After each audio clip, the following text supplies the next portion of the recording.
বেশ কয়েকদিন ধরে সামাজিক যোগাযোগ মাধ্যমে রীতিমতো ভাইরাল এই ভিডিও। প্রথম দেখায় বিষয়টি পরিষ্কার না হলেও ভিডিওটি একটু এগুতেই পরিষ্কার হয়ে যায় পুরো ঘটনাটি।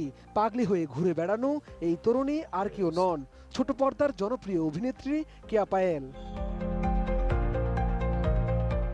কেয়া পায়েলের এই ভিন্ন রূপের ভিডিও প্রকাশ করেন তার সহশিল্পী ও জনপ্রিয় অভিনেতা ফারহান আহমেদ জোবান।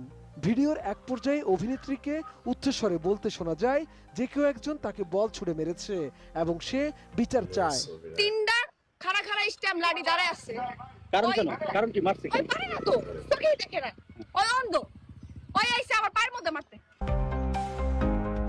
পরে ঘটনাস্থলে মোটরসাইকেল নিয়ে হাজির হন অভিনেতা জোবান।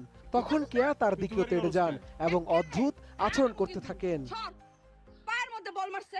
গা দিয়ে গন্ধ